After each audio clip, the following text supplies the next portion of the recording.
Whoops. Right, it's the 16th of May, and we're back in the woodlands. We're today just looking for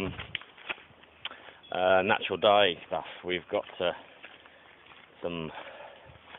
quite a collection of hides in various stages of being buckskin back at the house, and we're looking just to find some natural dyes, just to dye the hides, give them a bit of variety.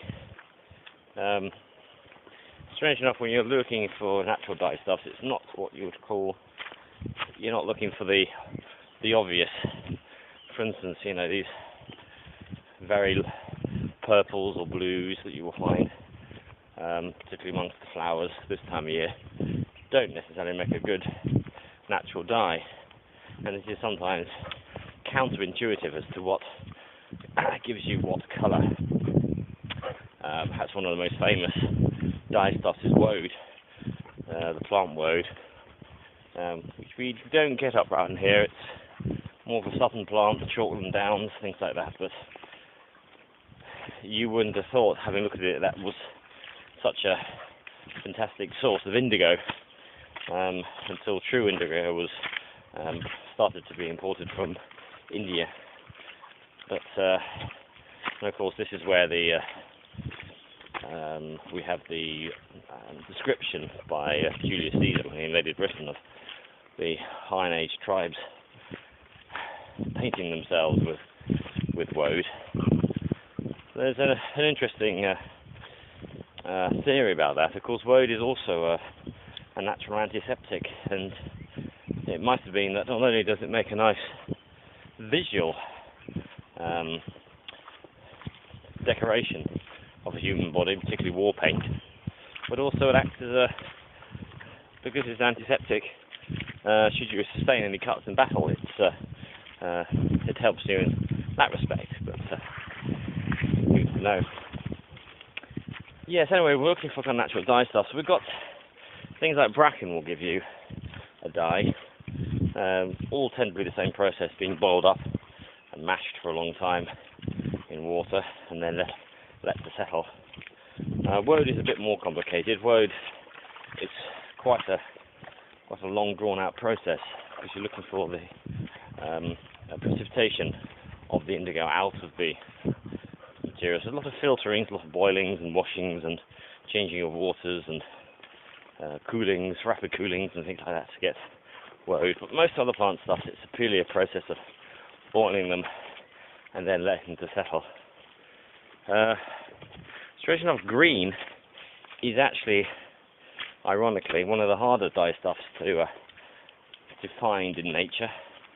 Your blues and your purples and your reds are actually easier to find, but greens are more complicated.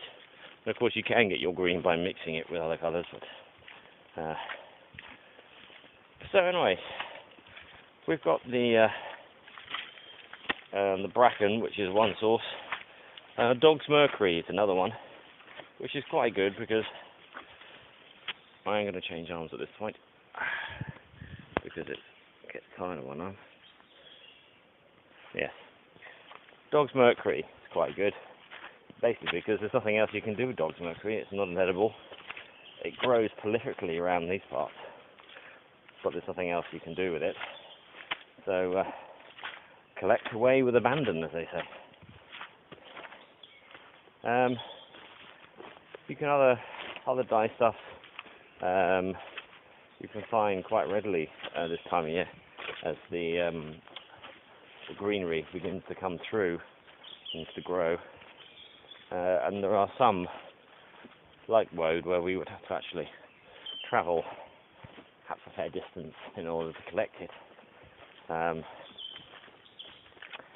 It's interesting, of course, that Julius Caesar landed in the southeast somewhere, and that was the description he gave, and perhaps it was the Iron Age tribes around the southeast or the southern tribes who had the best access to woad, which is why woad was prevalent. So when all tribes of Britain were covered in wood, I don't know.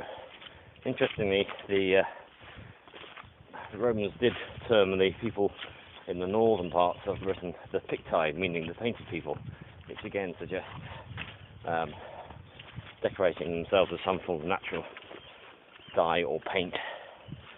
So perhaps it was a general tradition across the British Isles and perhaps further afield.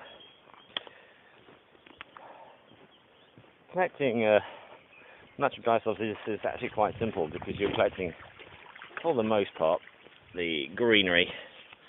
You can even go beech leaves, for instance. The other day collected a lot of beech leaves. Beech leaves this time of year are quite useful and made into quite a few things. The leaves themselves, before they develop the harsh tannins, which they do as they begin to mature, not very soon now perhaps, they'll become less useful, certainly inedible to us.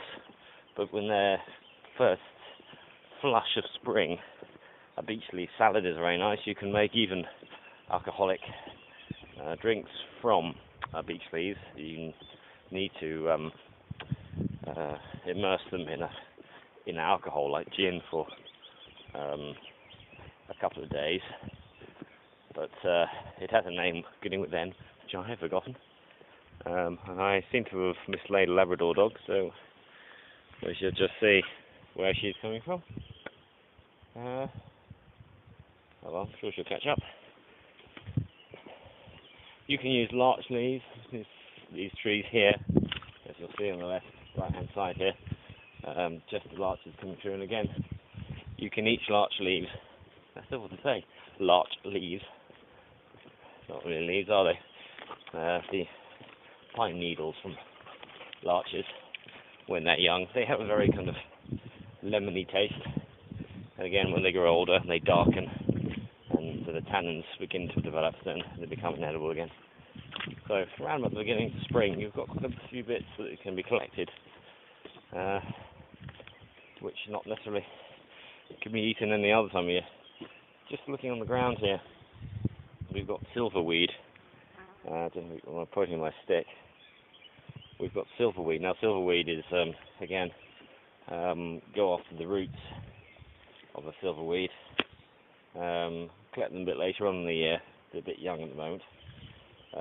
Just like you would like celandine.